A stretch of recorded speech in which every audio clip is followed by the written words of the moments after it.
Assalamualaikum warahmatullahi wabarakatuh. Perkenalkan, nama saya Tessa Triani Sulhudin. Saya dari kelas 3B program studi S1 Keperawatan Fakultas Ilmu Kesehatan Universitas Muhammadiyah Tasikmalaya. Di sini saya akan mencoba untuk menjelaskan tentang diet diabetes mellitus. Selamat menyaksikan.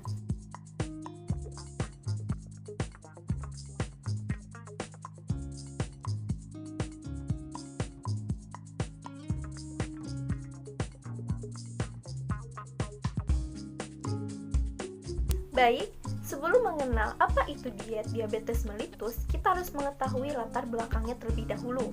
Nah, beberapa faktor yang memegang peranan penting dalam perkembangan kasus dari diabetes mellitus yaitu pola makan, kemudian pola perilaku yang menyimpang yang mengarah pada mengkonsumsi makanan siap saji yang tentunya memiliki kandungan yang tinggi lemak serta sedikit serat. Para penderita diabetes yang tidak menunjukkan sikap pola diet yang baik, maka akan terjadi komplikasi, bahkan dapat menimbulkan kematian. Nah, salah satu tindakan alternatif yang dapat digunakan untuk para penderita DM yaitu diadakannya pendidikan kesehatan tentang pengelolaan diet yang baik pada penderita diabetes mellitus guna untuk mencegah peningkatan kadar gula dalam darah serta untuk mencegah timbulnya komplikasi. Nah, setelah kita mengetahui latar belakang dari diet diabetes mellitus ini, lalu apa sih diabetes mellitus itu? Diabetes mellitus atau yang kita sering sebut dengan kencing manis adalah penyakit gangguan metabolisme gula darah yang disebabkan karena berkurangnya hormon insulin sehingga terjadi peningkatan kadar gula darah di dalam tubuh. Nah, diabetes ini merupakan penyakit dengan kadar gula darah tinggi di dalam tubuh. Maka dari itu, untuk mengendalikannya, maka kita atau penderita diabetes mellitus harus melakukan diet yang sehat untuk melakukan hidup yang sehat guna untuk mencegah terjadinya atau timbulnya komplikasi. Nah, teman-teman, setelah kita mengetahui definisi dari diabetes mellitus itu, kemudian untuk selanjutnya, apa sih diet diabetes mellitus itu?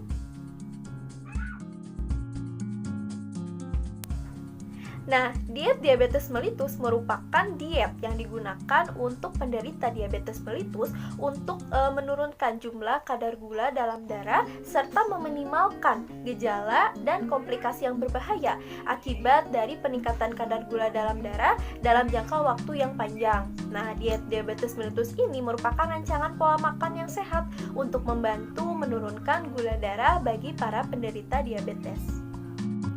Nah, setelah kita mengetahui definisi dari diet diabetes mellitus, lalu untuk apa sih tujuan dari diet diabetes mellitus ini? Mari kita lihat.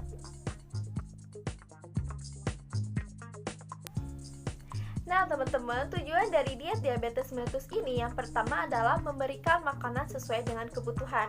Kemudian yang kedua adalah mempertahankan kadar gula darah sampai normal atau minimal mendekati normal. Yang ketiga adalah mempertahankan berat badan menjadi normal. Yang keempat adalah mencegah terjadinya kadar gula darah terlalu rendah sehingga dapat menyebabkan pingsan. Dan yang kelima adalah mengurangi atau mencegah terjadinya komplikasi. Setelah kita mengetahui tujuan dari diet diabetes mellitus ini, selanjutnya adalah kita membahas tentang indikasi dan kontraindikasi, yang artinya orang dengan diabetes mellitus yang boleh melakukan diet dan orang dengan diabetes mellitus yang tidak boleh melakukan diet.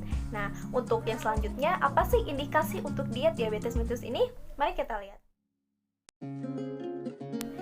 Indikasi bagi penderita diabetes mellitus untuk melakukan diet adalah orang yang mempunyai berat badan yang melebihi batas normal atau obesitas. Hal ini dikarenakan obesitas dapat menyebabkan penumpukan lemak yang dapat mengarah pada resistensi insulin. Nah, kondisi ini dapat terjadi ketika tubuh tidak dapat merespon kerja insulin sebagaimana mestinya. Nah, untuk kontraindikasinya, meskipun diet diabetes mellitus ini dianjurkan untuk pasien yang menderita diabetes mellitus, ada beberapa kontraindikasi, yaitu orang-orang yang mempunyai berat badan yang rendah. Karena orang yang memiliki atau kekurangan berat badan, hal ini bisa mengarah pada hipoglikemia atau penurunan kadar gula dalam tubuh yang drastis. Nah, kondisi ini beresiko untuk mengancam nyawa. Nah, meskipun diet diabetes mellitus ini sangat dianjurkan untuk para penderita diabetes, namun ada beberapa syarat yang harus diperhatikan selama menjalani diet diabetes mellitus. Apa saja syaratnya? Mari kita lihat.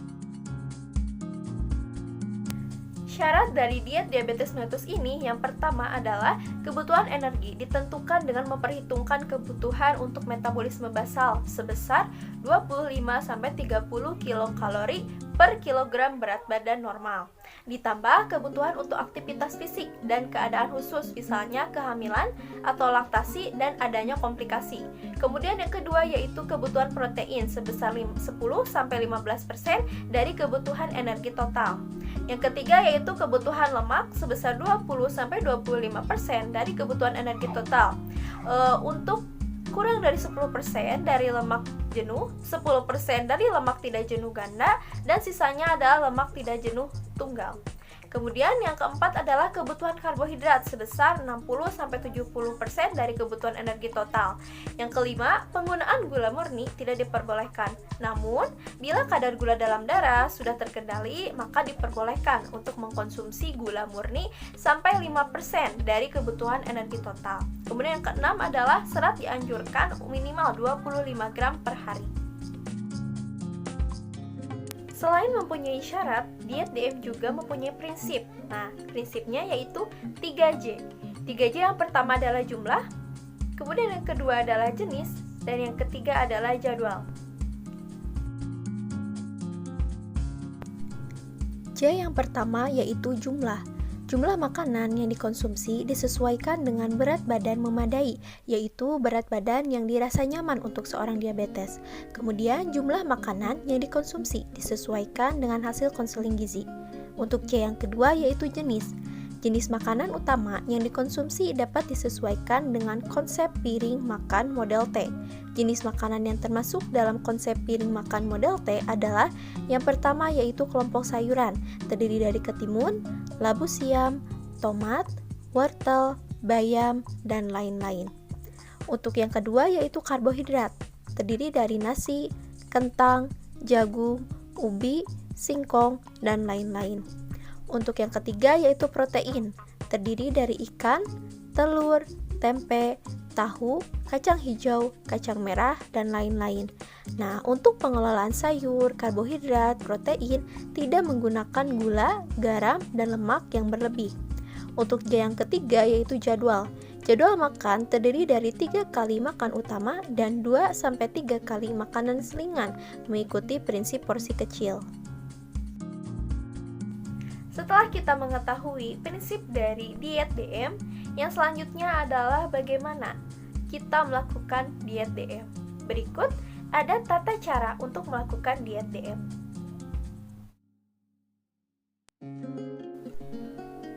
Tata cara diet DM. Yang pertama, jumlah kalori ditentukan menurut umur, jenis kelamin, berat badan, tinggi badan, dan aktivitas dengan batas maksimum 1.500 kilokalori per hari. Yang kedua, batasi penggunaan karbohidrat kompleks seperti nasi, lontong, roti, ketan, jagung, kentang, dan lain-lain. Dikurangi jumlahnya dari kebiasaan sehari-hari. Yang ketiga, hindari penggunaan sumber karbohidrat sederhana atau mudah diserap seperti gula pasir, gula jawa, sirup, selai, manisan, buah-buahan, susu kental manis, minuman botol ringan, dodol, es krim, kue-kue manis, bolu, tarcis, abon, dendeng, dan sarden.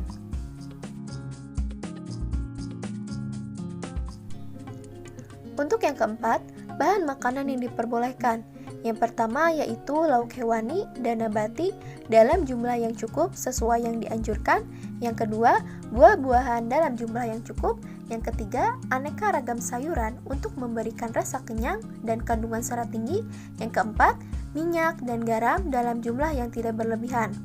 Untuk yang kelima, jumlah makanan yang dimakan dalam satu hari dibagi dan diatur dengan baik, terutama bagi penderita yang menggunakan obat suntikan insulin. Yang keenam, untuk mengganti gula dapat digunakan sakarin dengan perbandingan 1 gelas minuman digunakan 2 tablet sakarin atau 1/4 sendok teh sakarin kristal. Nah, bila menggunakan sakarin ini jangan dipanaskan karena dapat memberikan rasa pahit. Bagi penderita diabetes melitus yang sedang menjalani diet, maka harus pintar-pintar dalam memilih dan memilah makanan. Nah, ada pula makanan yang dianjurkan untuk para penderita DM yang sedang menjalani diet, dan ada juga makanan yang tidak dianjurkan untuk penderita DM yang sedang menjalani diet. Berikut ada beberapa makanan yang dianjurkan dan tidak dianjurkan untuk para penderita DM yang sedang menjalani diet.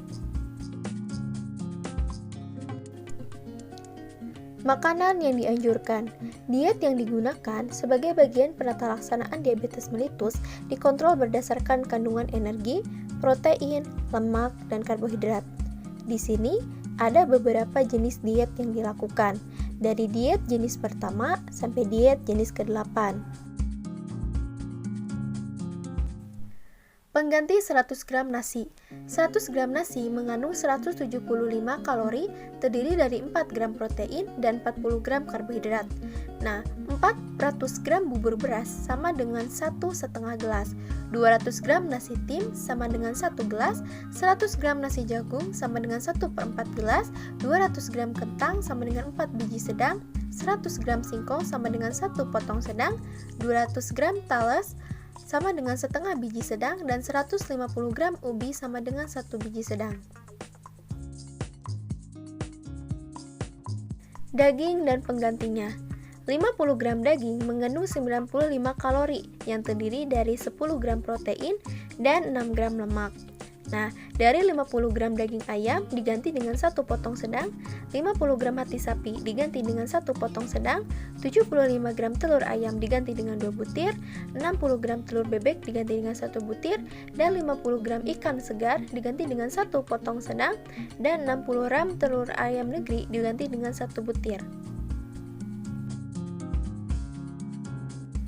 Tempe dan penggantinya.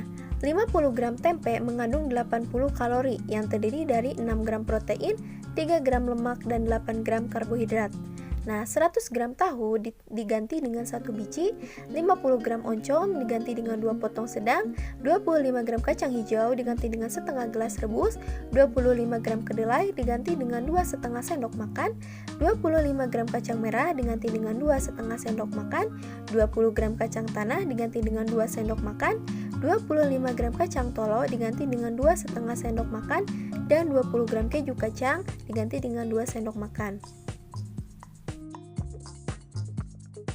Sayuran dan penggantinya. Contoh sayuran golongan A yaitu 100 gram sayuran mengandung 50 kalori yang terdiri dari 3 gram protein dan 10 gram karbohidrat. Terdiri dari bayam, buncis, daun melinjo, daun pepaya, labu siam, daun luntas, daun ubi jalar, daun lompong, daun singkong, jagung muda, jantung pisang, kacang kapri, kacang kopi, kacang panjang, nangka muda, pare, dan wortel.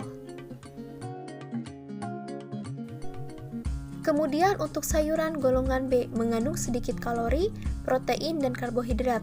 Sayuran ini dapat digunakan agak bebas tanpa diperhitungkan asal wajar, seperti daun koro, kembang kol, toge, ketimun, rebung, jamur segar, kubis, seledri, kangkung, pepaya muda, selada, gambas, lobak, cabai hijau besar, kecipir, embayung, labu air, terong, tomat, dan sawi.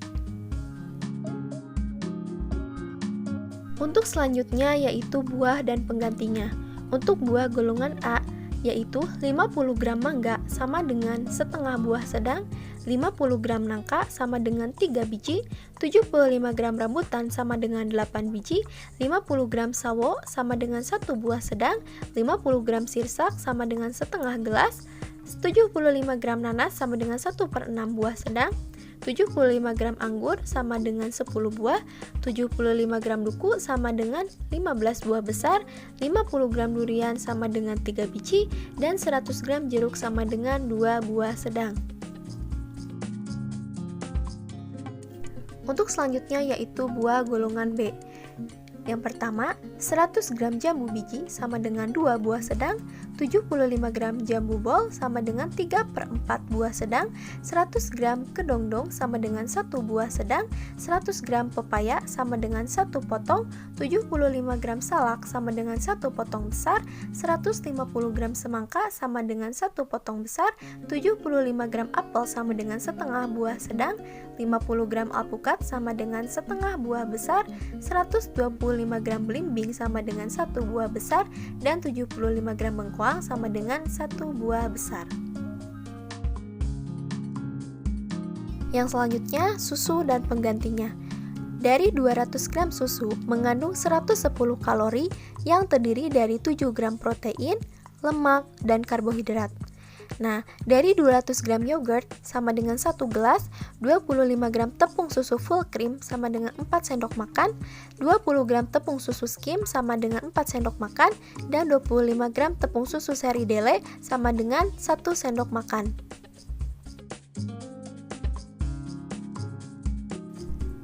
Yang selanjutnya yaitu minyak dan penggantinya.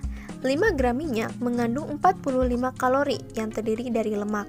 Nah, dari 5 gram margarin sama dengan setengah sendok makan, 5 gram mentega setengah sendok makan, 30 gram kelapa sama dengan 1 potong kecil, dan 50 gram santan kelapa sama dengan 1/4 gelas.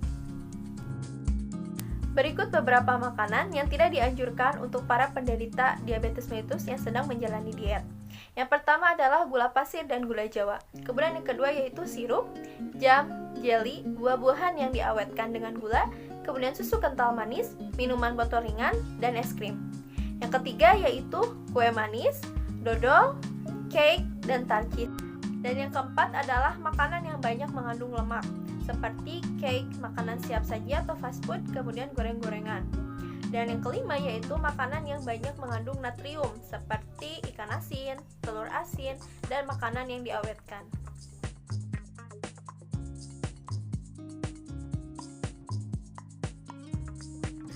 Baik teman-teman, dari semua penjelasan yang sudah dijelaskan tadi, maka sudah sepatutnya kita untuk menjaga kesehatan diri kita, karena kesehatan merupakan modal utama dari kehidupan. Mungkin cukup sekian yang bisa saya sampaikan.